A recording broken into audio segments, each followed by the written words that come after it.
Good day and welcome to the Natco Pharma Q4FY22 conference call hosted by Edelweiss Securities Limited. As a reminder, all participant lines will be in the listen-only mode and there will be an opportunity for you to ask questions after the presentation concludes. Should you need assistance during the conference call, please signal an operator by pressing star then 0 on your touchtone phone.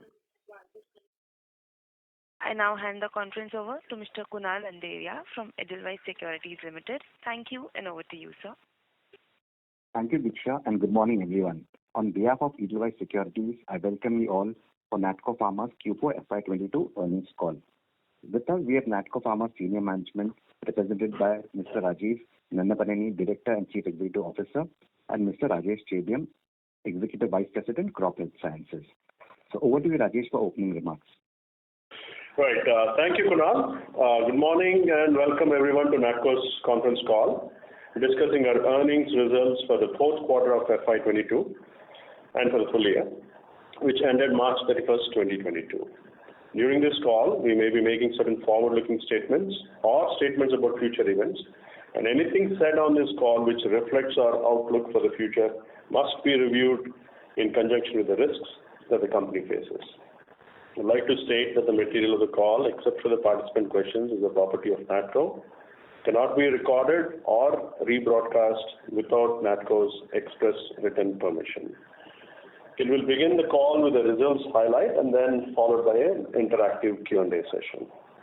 So we hope you received the financials and the press release that was sent out earlier. They're also available on our website. Briefly, Natco has recorded consolidated total revenue of 2,043.8 crores for the year ended March 31st, 22, as against 2,155.7 crores for the last year. The net profit for the period on a consolidated basis was 170 crores as against 442 crores last year.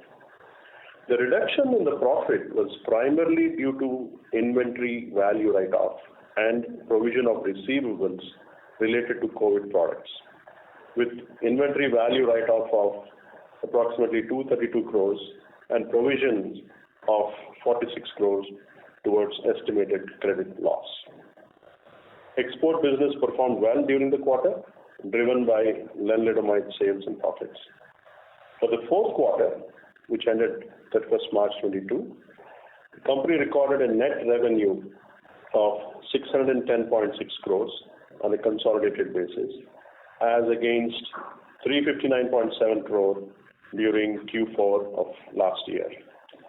There was a loss for the fourth quarter period on a consolidated basis of 50.5 crores, again primarily due to the inventory value write-off and provision of estimated credit losses, as against a profit in the prior year of 53 crores for the same quarter.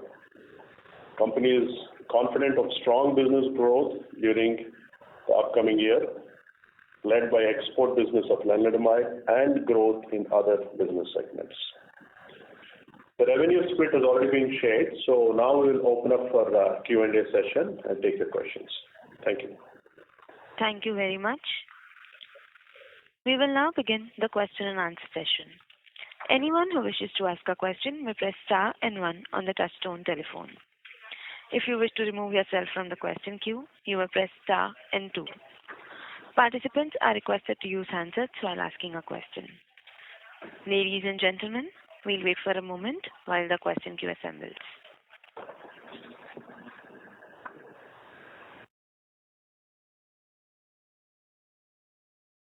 We take the first question from the line of Mr. Amey Chalke from Haitong Securities. Please go ahead, sir.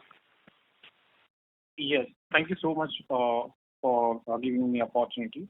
So I have two questions. First is on Revlimid. Would it be possible for you to share how much months of sales have been recognized for Revlimid in Q4? And also, after launching this product, what is your sense now on the price erosion side, like compared to the open market where there is generally no market share gap? If you compare with that, the price erosion is on the higher side or it is on lower side. If you can comment on that. And also the last on the Revlimid, when do you expect to launch the remaining 2 strengths of Revlimid where we don't have exclusivity? I think in terms of Revlimid pricing, I think I've had a conversation with Teva on this. I think Teva doesn't want to reveal the pricing strategy, so I will not give any comment on the pricing. Okay. And the second question is on the amount of stock that we have sold. I think majority of the stock has not been sold. The exact percentage I'm not able to recall at the top of my head, but I think most of the stock will be sold in the next financial year. We've just had it's only 1 month of launch.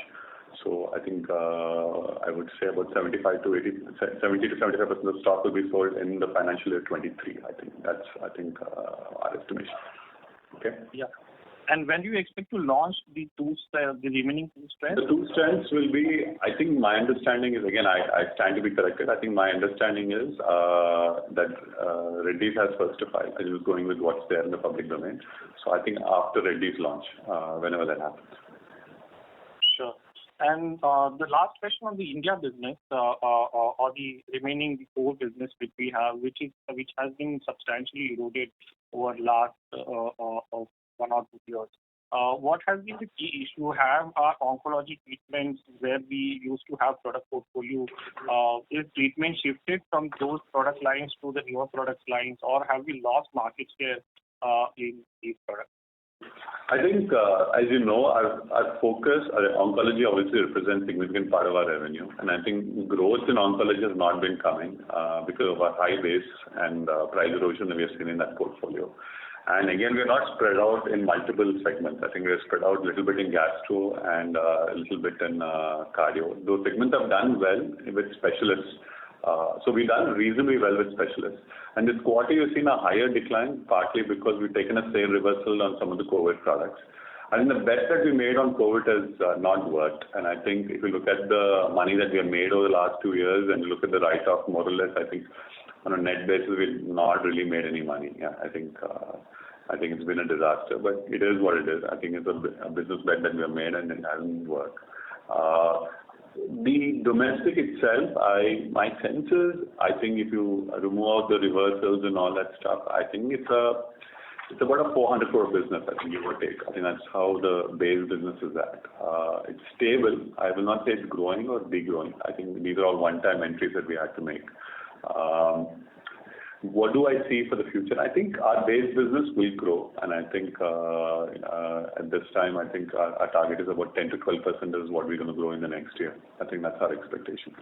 The limitation that we have in domestic is obviously, we don't have coverage outside the core specialty areas. So recently we started a division to cover the general physicians and all, but that will take some time to the uptake to happen. Or 2, I think, as I said, we have to look at an acquisition. So we're looking at that as well, but I think we have to find something. At this time, we don't have it. Yeah? Thank you. Next question. Thank you so much. Yeah. Thank you. We take the next question from the line of Mr. Ahmed M. from Unifi Capital. Please go ahead. Thank you for the opportunity. My question was regarding the inventory write-off. So is it fair to assume that whatever write-off we needed to take has been done in Q4 and there won't be anything remaining for next financial year? Okay. Ahmed, whatever write-off that is there, we have taken. I think we've taken for slow-moving inventory and COVID primarily. I think COVID being the majority of it, but I think more or less we made an assessment of the stock and we've done it.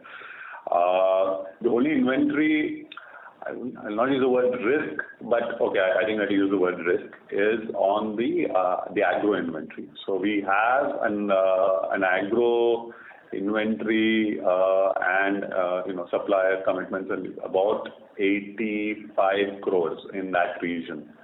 So if there is, as you know, we've been sued on the process patent. I think that was completely unexpected, but we had to deal with it. So we believe that we are not infringing, and so again, if the next date of hearing is in July and the patent expires in August, the compound. So which is when we were looking to launch products. So if everything goes well with the court case and we get clarity on it, I think we can liquidate our stock. But also because of the process patent litigation, it actually interestingly presents a very interesting opportunity because there aren't too many people who are aggressively pursuing it. And I think if we win this case and get clarity on it, I think we'll have an exclusive or a semi-exclusive situation, which actually will bode well for our shareholders. But again, we need to have clarity on where we are, and I think that's a risk that you're running on the inventory over and above what is already stated, to answer your question. Okay? Got it. Now, this question on the Copaxone, so there is some erosion which is visible. So are we holding on to a market share? What is your any qualitative comments on Copaxone? How does it look? Our Copaxone market share is doing well, my friend. Top of my head, I don't remember what the number is. I think we're doing 40-50% is what I recollect, but top of my head, I don't recollect. We've been stable and we're doing well. But overall, as you know, there has been some of the market has moved to the orals. I mean, dimethyl fumarate and other orals are there. So I think there's a general reduction in the reduction in the market size. But overall, as per the generic version, on the generic, I think we're doing extremely well in that product. Got it. Just last question on the Revlimid. So there will be two components, right? One, the inventory will transfer from our balance sheet to Teva's balance sheet, and second will be the profit share that will be accrued to us. So in the current quarter, is the entire inventory which we are supposed to sell to Teva at cost or whatever pricing, is it accrued on our P&L? Yes. So basically, we have already given them the stock in the December quarter. So that is already done. So what we have accrued in this quarter is only the profit share. Okay. So is it possible to share the amount? Teva doesn't want us to share. I think the Teva is very particular that they don't want us to discuss anything about the pricing strategy and the profit share amounts. Yeah. Okay. Got it. Thank you so much. For strategic reasons. Yeah. Okay. Thank you. Next question, please. Thank you. We take the next question from the line of Mr. Viraj Kacharia from Securities Investment Management. Please go ahead. Yeah, hi. Just 2-3 questions. You said the normalized sales in domestic business is around 400 crores. But the normalized sales in the rest of the business, how much would that be? And, related question is, we used to want a kind of quite healthy operating margin in the domestic business, say upwards of 20-25%. Or how has that moved given the kind of price erosion, competition which we've seen in the domestic business in the last 1-2 years? So that is one. Second is on the CTPR. The innovator has tied up with the Indian company and for contract manufacturing and global pay, and they are looking at this as a more of a $4 to $5 billion opportunity. So for us, if there is a kind of a positive ruling, how are we looking to play this? Any update in the status and our play we can give? And third is for the Revlimid part, if you can retaliate. One second, I'll try to answer. You asked me so many, I'm losing track. So let me answer 2 questions at a time. So let me start with your CTPR question. What other people are doing in contract manufacturing and all, I think, they're probably part of the global supply chain for the innovator, and that's why they're getting an upside. That's not my business. Yeah, our business is to challenge patents and to give an affordable product. I think that's what we're looking at. The opportunity, as I articulated earlier, is there, and I think it's a very interesting opportunity because of the litigation and the patent landmine that is there. If you're able to clear the way, I think it's a very interesting opportunity. I'm very excited about the opportunity, and subject to how the court case goes, I think we can give clarity on how we're going to do with that product. Okay, let's answer your first question. The second, what was the very early question that you asked? If I can refresh about the base Revlimid, or you asked about the base business, right? What did you ask? So in the base business, X of domestic, what is the normalized run rate? And in the margin structure in the domestic business, how would that have margins? See, my margins are always good. I mean, if you look at our rep yield, we have almost an 8 to 10 lakh yield per man. I think we look at we have one of the best in the industry. This is after hiring. Actually, our yield is even much higher. It's like almost 15 to 17 lakhs because we hired a Me2 division where we started covering GP. That's the reason why the yield per man is reduced. So in terms of margins and all, I think it's a very stable, good business. I think the challenge with our Natco's business has been that it has not grown and been stuck. And I think we had a COVID pop, which increased the domestic. We touched nearly 500 this year. But if you remove the COVID products, I think, as I said, it's around 400 or in that region. Okay. So that's the answer on the base business of domestic. Anything else you wanted to ask me? I'm sorry. Yeah, the base business X of domestic, what is the normalized run rate? And I think, again, I don't want to give away too much on revenue limits. I think I'm trying to avoid that question. But I think you look at the business this way, okay? Our general ad, if there was no revenue limit, for example, would have been about 50 to 60 crores. And whatever we're getting addition on revenue limit is what we're getting. And we had to remove, maybe if you're doing some extra R&D, then we can remove that out of the EBITDA. But that's how we should think of it. I think our core business does about little less than 300 crores, I would say. And then everything we get on the top is from there. And remove if you do some extra R&D or do some extra R&D spend because of the cash flow. That's how you want to think of it. Yeah. Last, if I can squeeze in, on revenue, if you can deteriorate, what is the profit share? Is it like 50% or 1/3? No, it's 1/3, my friend. I think it's 30% if I remember. Yeah, 30% is what it is. Thank you. Thanks. Next question, please. Thank you. We take the next question from the line of Kunal Dashmesha from Macquarie Capital. Please go ahead. Yeah, thank you for the opportunity.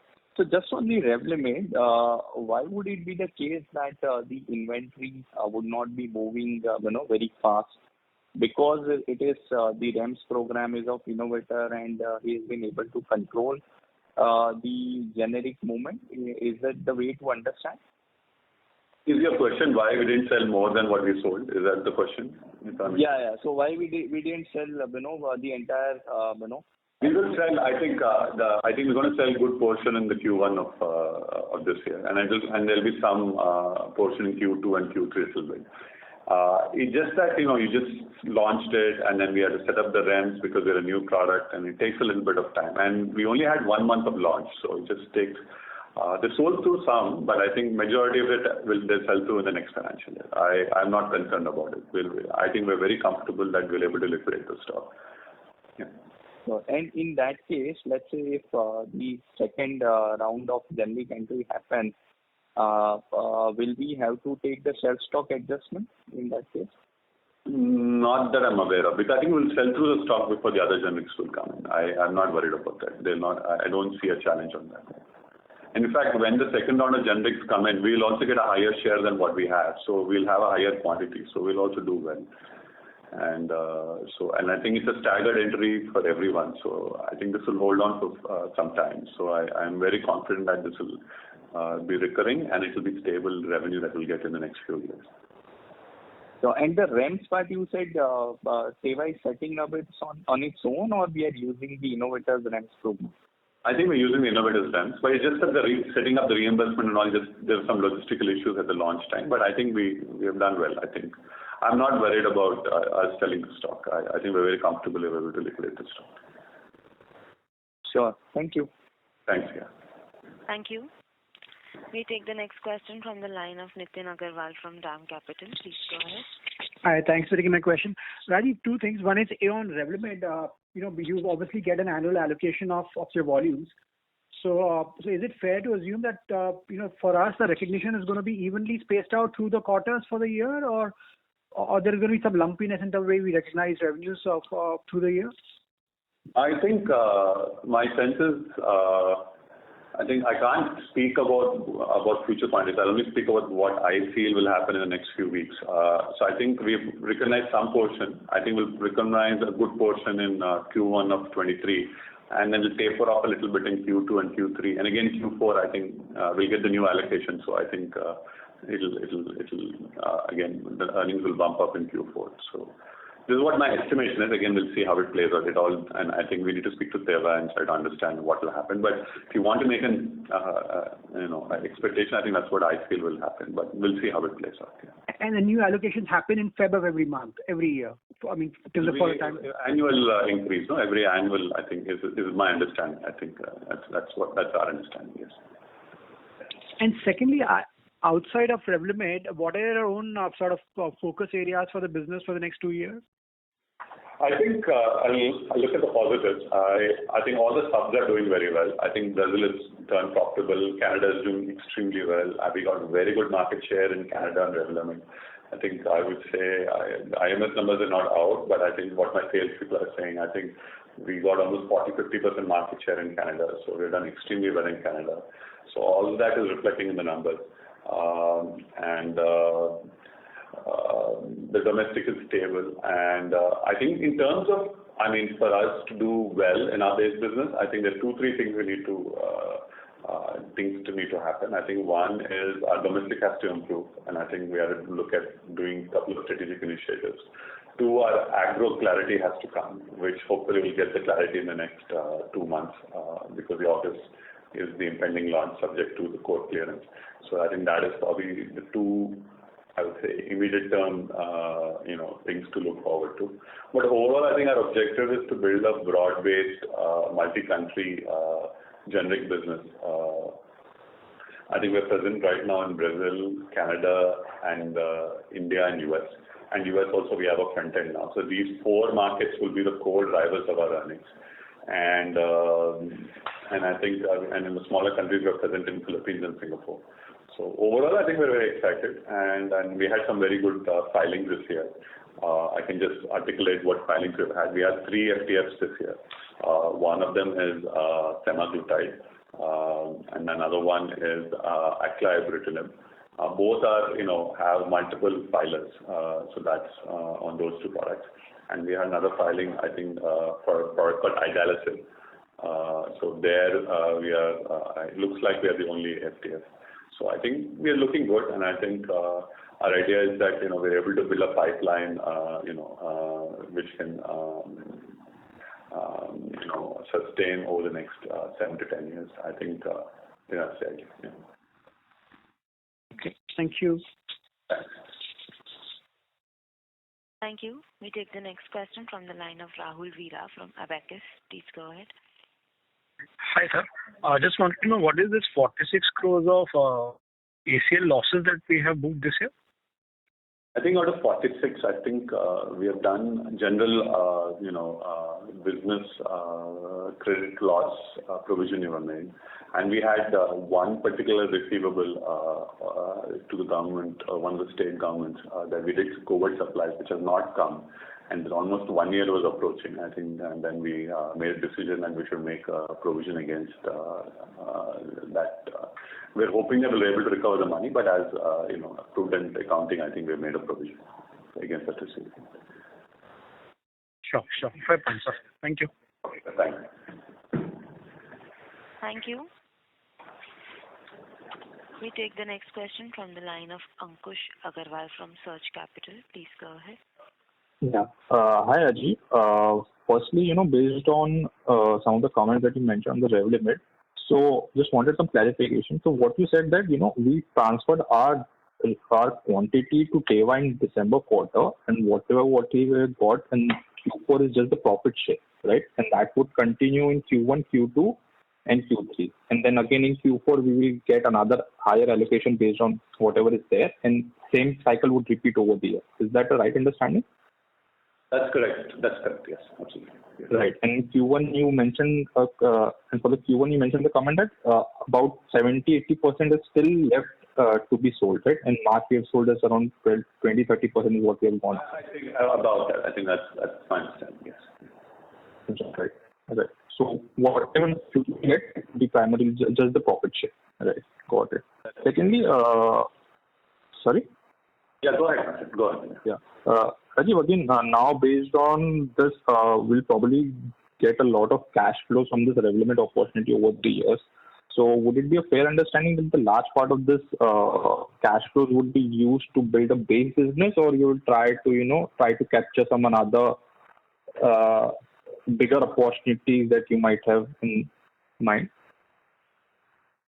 I think in the near term, I think the way we're looking at this is we're getting good amount of money, and I think that way cash flow side is extremely comfortable. I think I'm very happy where things are going. Right now, I think we're doing the low-hanging fruit, which is spending on R&D. So I think our expenses have increased slightly because with the buffer of the cash flow that we have had, we are investing in more interesting R&D ideas, more bold ideas. See, my friend, you know that this is going to be there for the next few years, and I think we have something like there are the smaller ones, which are like 5 million, 10 million type of opportunities, and then you have the 100 million, 200 million type of opportunities. The idea here is that you build about, I think a few minutes ago I spoke about, 3 plus 5. Those are like, obviously are smaller opportunities, but you need to build that one big jackpot. And I think going forward in the next 10 years, I think at least I have visibility for 5 to 6 years where we have these big jackpots. We need to fill, at least I want to pull off another 2-3 rev limits if all goes well. So I think that's where we want to spend our money on in the near term. And we'll take it from there. Regarding the acquisition, we're looking at it, but my sense is, again, I subject myself to, look at what deals are available.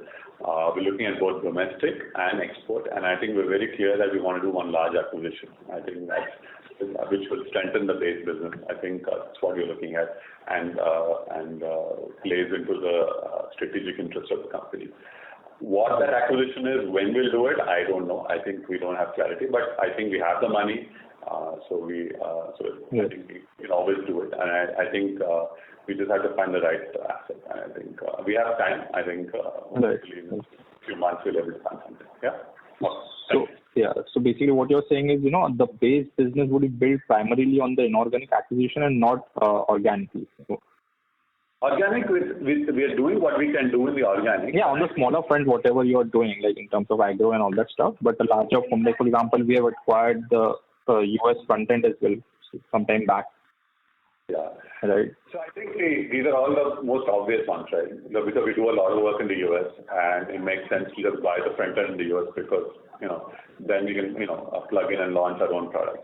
See, you need to understand overall generic business today, and I think if you look at most generic businesses are not growing. It's extremely competitive, right? And the only way you can do something disruptive is you need to buy it. Otherwise, you're not going to get growth. And this is the elephant in the room. So my sense is that we'll find something. I think that's what we're looking at. So yeah. So to answer your question specifically on what do you want to do with the cash, I would say 2 things. One is spend on R&D. 2 is look for an acquisition. Right. Strengthen the business. Yeah. Thank you. I'll get back into you for further questions. Next question. Thank you. Thank you. We take the next question from the line of Sandeep from East Lane Capital. Please go ahead. Yeah, hi Rajiv. A couple of questions. First is if you could just talk broadly on the Revlimid market formation.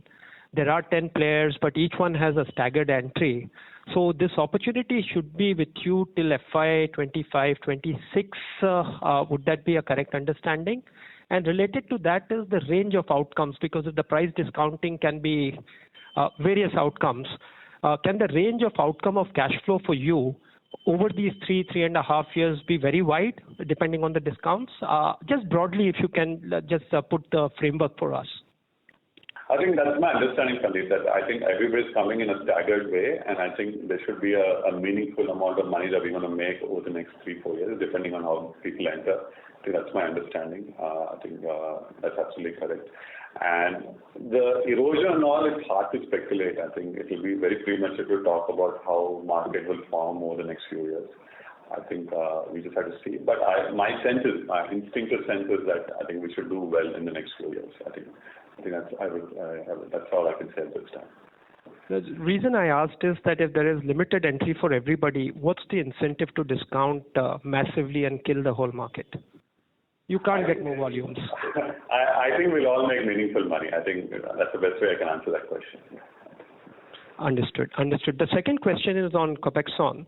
What is this latest process patent issue which has arisen on Mylan and yourself? How damaging could it be, or what is exactly going on?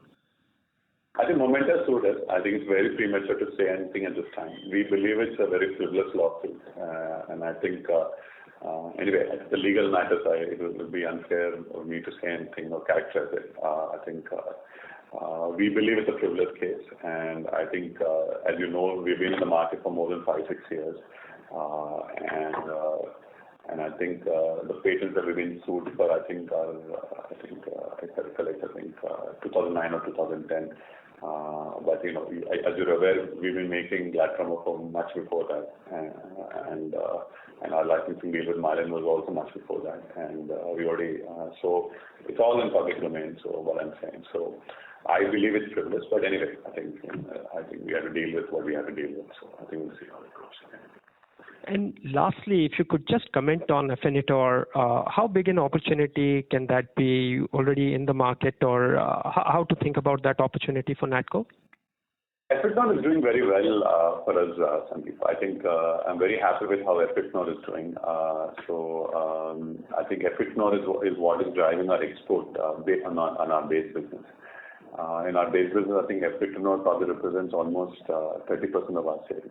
So I think it's doing extremely well, and we're very happy with how things are. I think we have a generic in US, we have a generic in Brazil. We're the sole generic in Brazil so far, which is a very good situation to be. And US also, I think we're doing well. We have a reasonable market share. We're expecting approval in Canada on this product. So we've done very well on this product.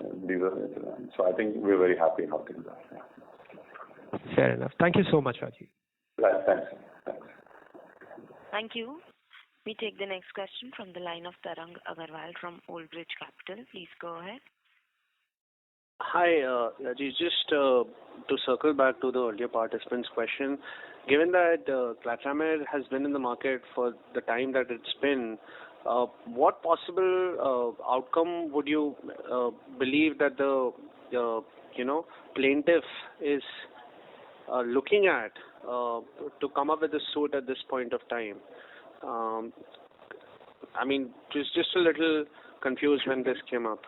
I know. Even I'm also confused. So I don't want to speculate, Dharam.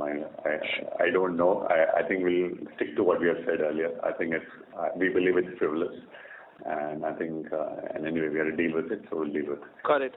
Generally, I mean, the way this business is formed, what I understand is the legal intricacies, the outcome of it is actually with the marketing partner, and in a lot of ways you are hedged. So would that be the right way to look at this as well? At this time, it's premature to talk about it. Obviously, Mylan will handle, Viatris will handle the legal aspect of it, and I think I don't want to speculate this time. I think things progress, and I think we'll give you more clarity on where we are. Yeah? Sure.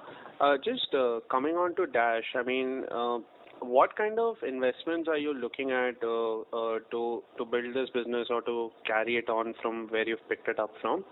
And typically, it does seem like it is a generic front end now. So this business would generally not require any field force. So really, what is the value that this front end gets? Because one would understand having a front end where you have to go out and meet prescribers and get prescriptions, but just wanted to understand the value of this and the kind of investments that this would entail. Sure. I think we have the Para IV pipeline. So all the Para IV pipeline that Natco is making will be sold through Dash. I think that's what we're trying to do. So that investment is ongoing, and that investment is reflected in the Natco standalone balance sheet. Okay. Regarding that, I think at this time we bought it, and I think operationally we're losing money. That's the major stuff that we're losing money. So I think in the quarter, I think we lost last quarter, this March quarter, I think we lost about 5-6 crores. So I think that's the bleed that we're having on the setup. The idea is that I think we're going to have some launches from our India pipeline that we're looking to launch. Hopefully in the next 1.5 years we'll be able to break even. See, at a strategic level, I think US is going through a very hard time. Nobody's making money in the US. So the idea now is that just to keep the money, take this business from, let's say, we acquired this a 17-18 million business, take this business to about 30-35 million, keep it stable, and wait for one of our, jackpots to come, and then, and launch those jackpots through this entity. I think that's what we're looking at. I'm taking don't take a 1 year, 2 year view on this business. I think we are taking a 7 to 8 year view on this business, and a lot of the parameters that we have, and they'll all come to fruition in the next 6-7 years. And here we get to keep 100% the economics, and I think that's the value proposition of the asset.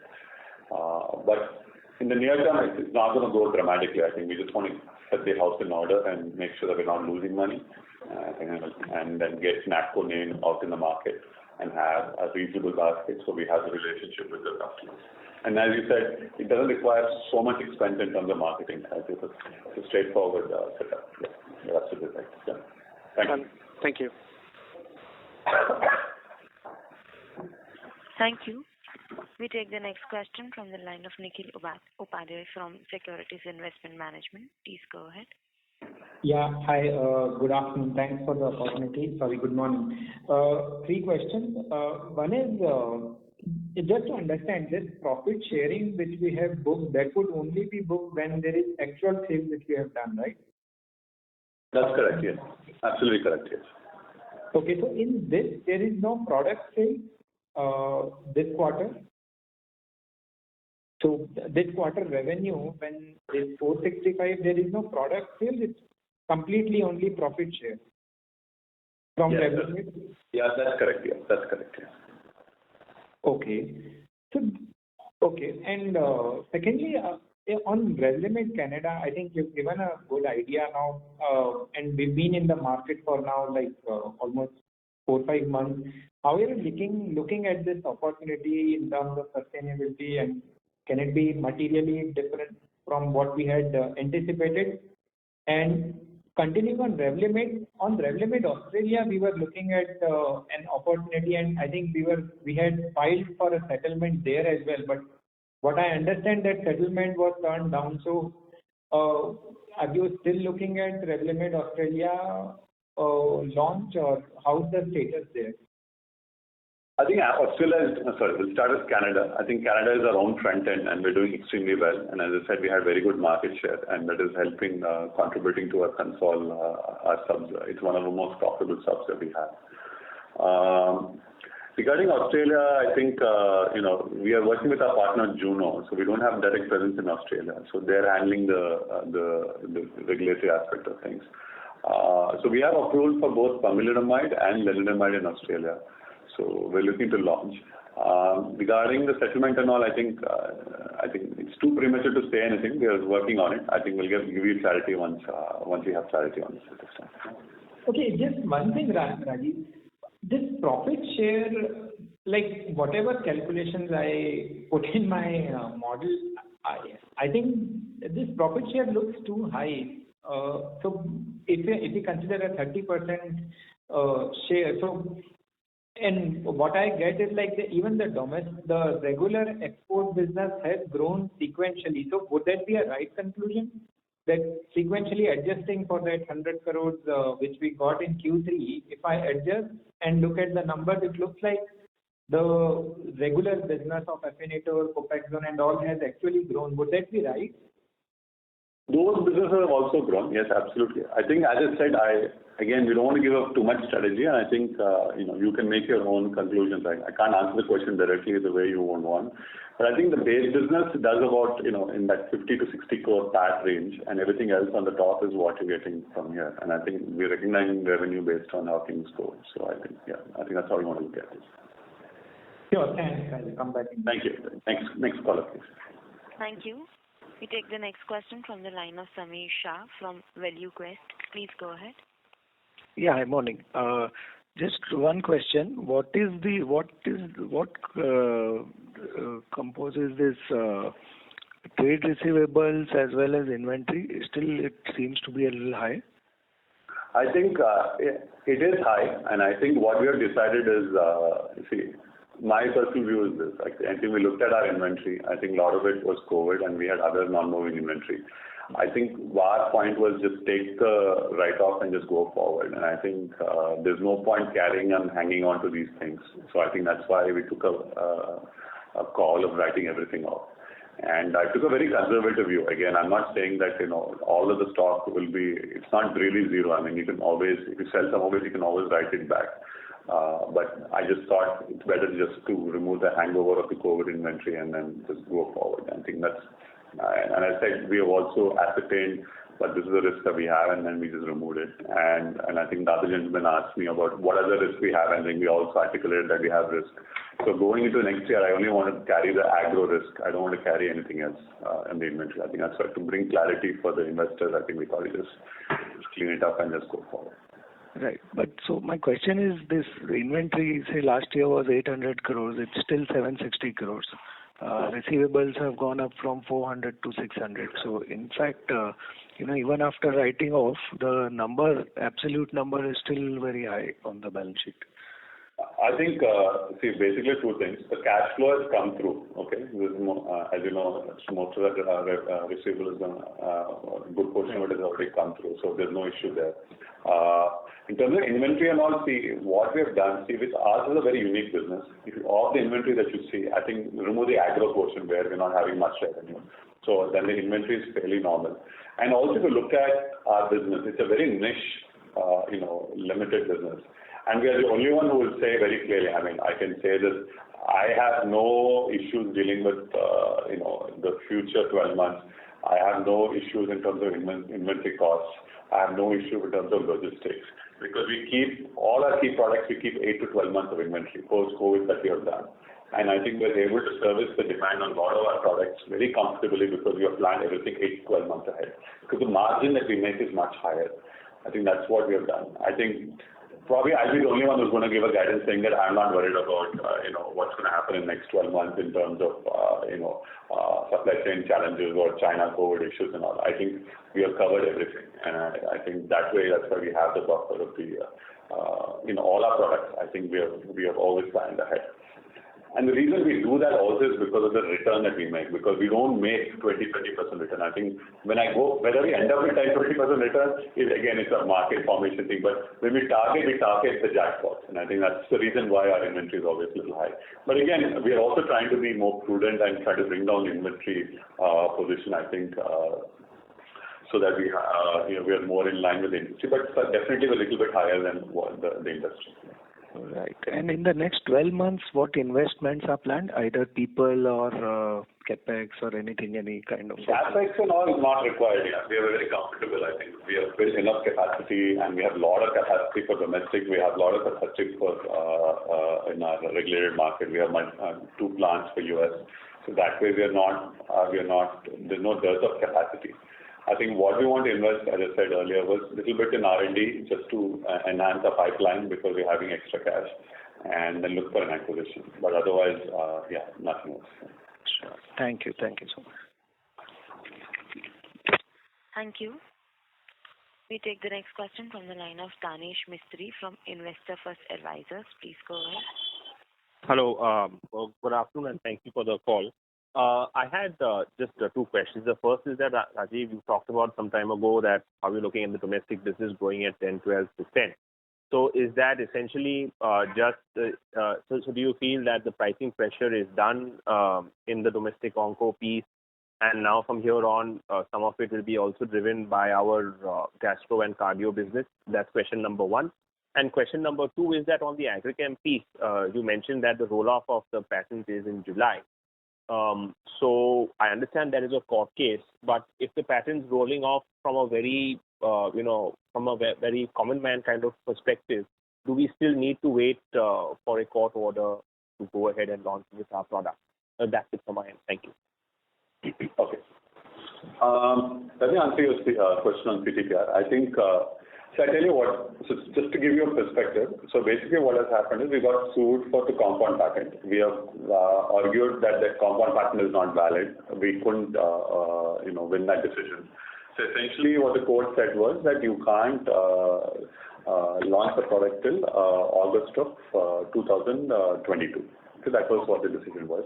But you should also understand CTPR has multiple patents, and so among the multiple patents, there's another particular patent which expires in 2025. Okay, and our process innovator has been aware, and our process patent has been in public domain all these years. If I remember correctly, I think our process patent has been in the public domain for the last 3 years. It's been published. We find it very surprising that he's litigating us exactly 2 months before launch on the process patent. But obviously, I think if it's up later, I think again I don't want to judge why he's doing it, but I think it's unfair. He had our process patent has been around all along.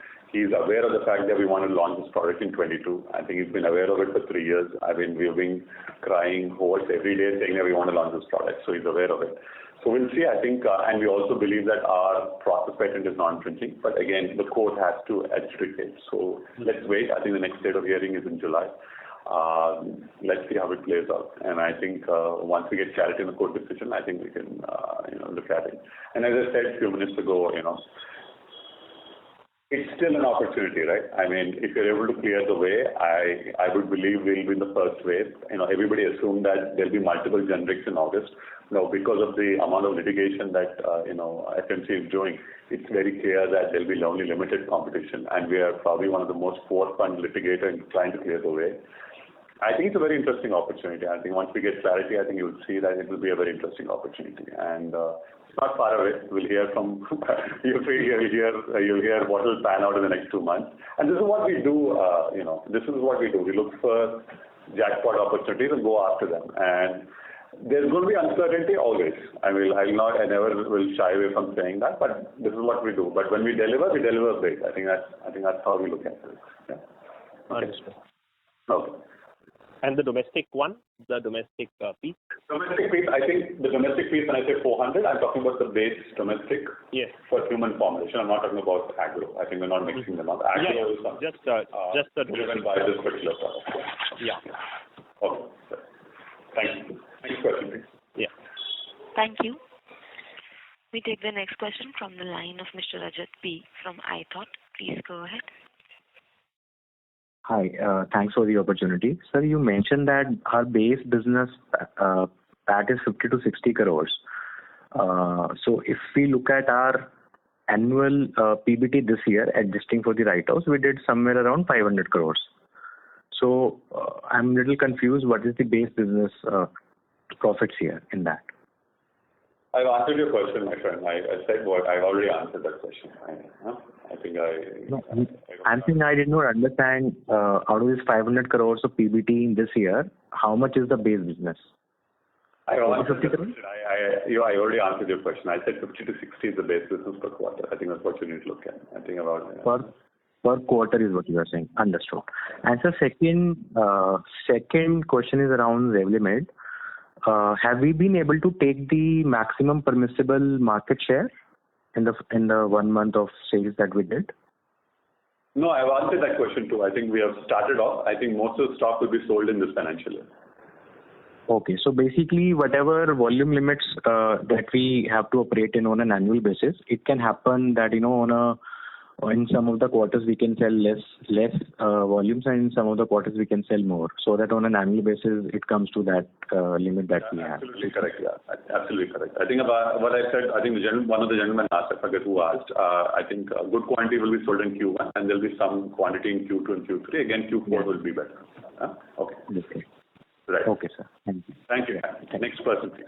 Next question. Thank you.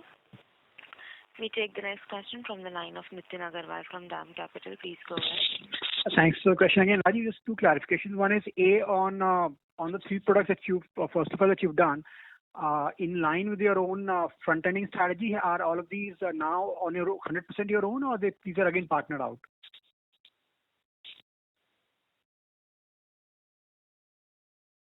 Ladies and gentlemen, please be connected. The line for the management is dropped. I'll connect them back.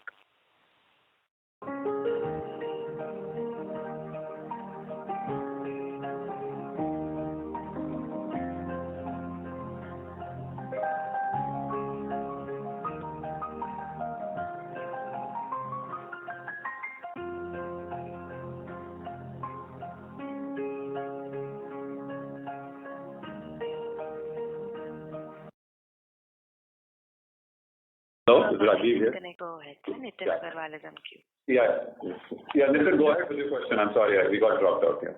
No, I was just saying, on the 3 products that you filed this year, these are again partnered out, or now this is, in this case, you've chosen to keep them on your own for your own front end? Okay, of the 3 that I've said, so one was semaglutide. Semaglutide we are partnered out, and the other 2, aclabrutinib and idalicizumab, we kept for ourselves. Okay. And secondly, on the India business, so for now, our primary bulk of our sales are essentially coming from oncology. How are the other? I mean, has there been any positive movement on the cardiac diabetes piece this year? And what opportunities do you see next year for them? I think we're doing well, Nitin. I think we had a very good brand of Apixaban, so I think we've done well. It is, Apixaban is doing extremely well. I think we have a run rate of about 2.5-3 crores a quarter on that brand on the secondary. So the brand has done well. This is probably one of the bigger achievements. So this is the generic version of Eliquis. So this has been one. So we have some new ideas. I think we are launching some more products in the next. I believe it will be a stable, good business. But I also said that we need to expand our portfolio. I think we don't have that benefit of doing a large multi-portfolio, diversified portfolio like our other bigger peers. But I think we're working on it. I think, as I said, we have to look at an acquisition and also organically look at things to grow. But we are positive that this business should do well. And last thing on the agrochemical business, after CTPR, is there do you have a filing portfolio there in the business?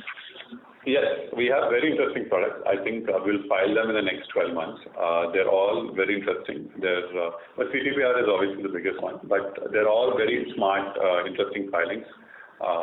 Some of them are interesting technologies and some of them are interesting patent challenges. We will articulate as and when we file. I don't want to reveal the pipeline, but definitely you'll hear about it in the next 12 months. Yeah. And this would be what, again, to start with an India-focused play, or are you looking at doing overseas businesses also on the agrochemical piece? I think as of now, we're focusing on India. I think that's where the real opportunity is. I think we are taking the B2C approach. We want to go to consumer directly, and I think that's where the real value is. Okay, thank you. Thank you. Thanks. Next person, please. Thank you. We take the next question from the line of Kartik Mehta from. Please go ahead. Hello. Yeah, hi. I just had 2 questions here. One is Revlimid in the US. So in the event that COVID wave is just not there, is there any outlook on your existing products or the products that you will get approved this year? Second question is there any element of higher or non-recurring element in the other expenses after the inventory also, because on a YOY it's almost double? Thank you. Yeah, sure. I think I'll answer that question. I'll start with the expenses. I think what we've done is 100 has become 200, and I think about 40 is the ECL provision. But 50-60 is additional R&D that we have done. So I think with the surplus that we are having, we are spending on R&D.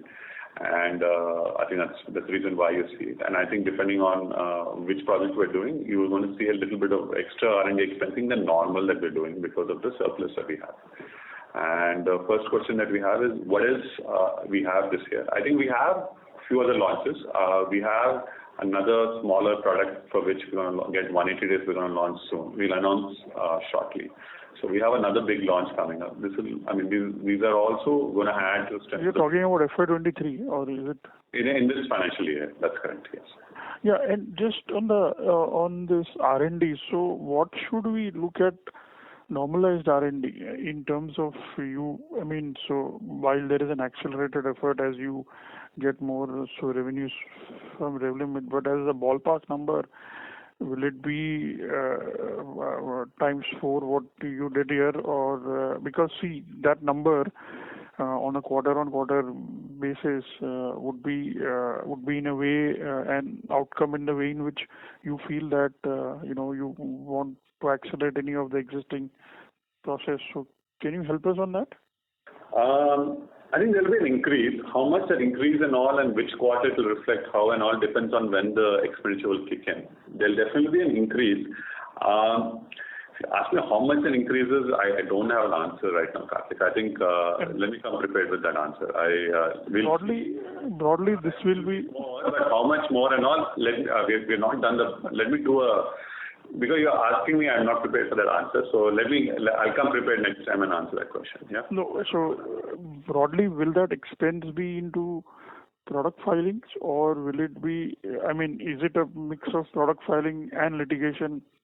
Or is it for India anything? The extra expenses will be characterized in three categories, Karthik. It will be one in bioequivalence studies or clinical studies. Okay. Two in or clinical studies. And second thing is litigation expenses. And three is raw material expense because of the exhibit batch write-off. Essentially, those three is what drives the R&D. So our exhibit batch write-off will be reflected in consumption. Legal and clinical and bioequivalence expenses will be reflected in, and RLE expense will be reflected in other expenses. I think that's how it works. Lastly, this will be for products which will come at least after 3-4 years, right? Is it fair to assume? See, as I said earlier, I think you need to build the next pipeline. No? So in addition to Imbruvica and Revlimid and Copaxone, you need another 3-4 jackpots. I think, but unless you spend meaningful amount of money, you'll not get. And you won't get by doing 5 crores, 10 crores. You have to spend sometimes, like semaglutide, we had to spend more than 100 to get an outcome on that. But see, the thing is, but again, there we played a little conservatively by out-licensing that product. But the really good ones, you will spend big money. I think it doesn't come cheap. But again, big money also means big returns as well. Not all the time. Sometimes. So, but unless you gamble and spend that sort of money, you're not going to get anything meaningful. Okay. Thank you, Karthik. Thanks. Yeah, right. Thank you. This will be my last question. Yeah. Thank you. Sure. We'll take the last question from the line of Mr. Ravi Purve. Go ahead. Yeah, hi. Thanks for taking my question. Most of the questions have been answered. Just one doubt that I have, Rajiv. I think you had mentioned about base business profits being, 50-60 crores. Are you referring to base business both India as well as the overseas base business, not including Revlimid? I'm excluding when I say base business, I'm including the subsidiaries and in India. Yeah, so subsidiary meaning both overseas subsidiaries as well as India, both domestic as well as India export business, right? Exactly. That's correct. Okay. So just, I think, we've mentioned during the call that, a lot of our newer products have been very successful and we are quite happy with their performance like Afinitor and all. So, and if I look at our performance, let's say 3 years back or 4 years back, right? So in a sense, is there a case to kind of understand that a large part of the profits of the, previous, few years or the products which are still kind of continuing to contribute on revenues, be it Tamiflu, Copaxone or domestic onco, the profit margins of those businesses have dramatically reduced over the last 2 years in the sense that, would it be fair to assume that the profit margins have halved in those businesses for us and they're kind of, in a sense, commoditized to a large extent, and it is the Afinitors or, let's say now Revlimid and Revlimid Canada, which is kind of, replacing that lost profit in a sense? You need to understand how generic business works. I think if you look at the export generic business, it's everything that you do will keep reducing every year by 10, 15, 20%. So let's say what you made in 2017, 2018, if you were to look at the numbers today, there will be a 50% collapse in that business. Right. So essentially, it's a treadmill, no? So you need to keep coming and launching new products and replacing what you're losing on your base business. That's the nature of the beast. I mean, there's no other way of looking at this. And I think you just have to keep coming up with a new idea. I think if you look at the last 6-7 years, we always had one special idea which always took the earnings. I mean, Tamiflu took care of earnings for almost 3-4 years. Copaxone, has been consistent and continues to be consistent. Then we had Hep C, which did extremely well for a few years. So you need to keep coming up with something new every year. And I think, luckily, we always come up with something every year, which kind of keeps the earnings up. And that's how we have to look at this business. If you take our track record for the last 7-8 years, every year we're able to deliver something or the other, which allows us to keep our, EBITDA at a reasonable number. And that's how this business is. You just have every year you have to keep delivering something. Something good happens, it takes care of earnings for 2-3 years. Again, you need to come up with the next big idea. So, and I think you look at it this way, like earlier our subs were zero. Now subs represent almost 80 to 100 crores of revenue per quarter. So we have actually replaced, 400 crores of sale that we have lost in our base business with the subs, But not at the same level of profitability, because the profitability earlier was on a lower expense base that we have had. Now expenses have gone up, portfolio is far more competitive than what it is. But that's what it is. I mean, you just have to keep coming up with something new and then hope that it works. I think. Would you say domestic business has also gone through a similar path this time around, as in the base profitability of the domestic business kind of got cut in half in the last 2 years? I think our portfolio is very unique. I mean, I have lost profitability, and generally in the industry, things have been more stable. I think I have to admit that, because of the nature of our concentrated portfolio, we have lost. But overall, it's been a very stable earnings again. Domestic is always stable. I think there's no doubt in that. But just because we don't have a large portfolio, we're not seeing the impact of that on our balance sheet. Still, domestic represents only 25% of our sales. Yeah, so it's not like for some of our peers, it represents a larger, share and more of their EBITDA compared to my EBITDA. Challenge with domestic is building it is very difficult. But once you build it, it's a reasonable annuity. But overall, if you see, the base portfolio it doesn't grow dramatically. You need to understand, when somebody says it grows around 10% or 15%, half of it is coming from the base portfolio growth and half of it is coming from new launches. What we are able to do is new launches. What we're not able to do is get a growth from the base business, because our base is very small. I think that's the difference between, let's say, us and everyone else. And how do you fix it? I mean, the elephant in the room is you have to buy something else.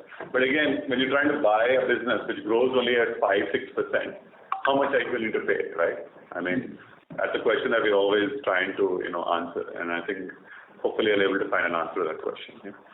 Yeah. Okay. Thanks, Rajiv. Good luck. Thank you. Thank you, everyone. Thank you so much for your question. Thank you. Thanks. Thank you. This was the last question. Over to the management for the closing comments. Thank you all again. The questions related to this call will be available after we consolidate all the aspects. Feel free to reach out to us, anything specific to the call. Thank you all. Have a good day. Thanks.